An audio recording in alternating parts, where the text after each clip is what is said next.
Selamat siang, saya Widya Sania akan menyampaikan berita teraktual yang terjadi di seputar Sumatera Selatan dalam info hari ini, Jumat di Palpos Channel.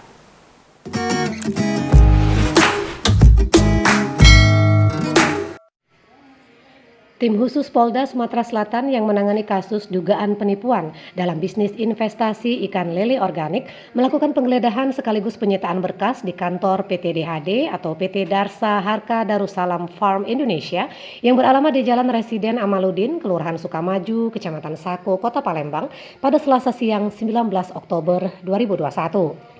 Kepala Satgas Tim Sus sekaligus Kasubdit 4 Renakta, Kompol Masnoni, saat ditemui di kantor PT DHD mengatakan pihaknya menyita barang bukti yang ada kaitannya dengan kasus tersebut.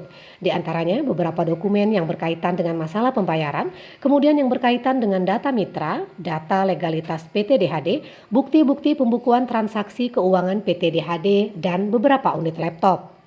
Untuk pengembangan lebih lanjut mengenai kasus tersebut, Kompol Masnoni menjelaskan pihaknya akan terlebih dahulu melihat hasil dokumen-dokumen yang telah diamankan.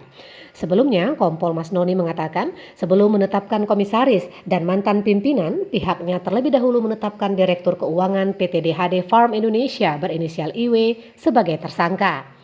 Ia mengungkapkan 3 orang yang ditetapkan sebagai tersangka tersebut langsung dilakukan penahanan sesuai dengan pasal 372 dan 378 KUHP. Fahmi Ramadan melaporkan dari Kota Palembang untuk Anda.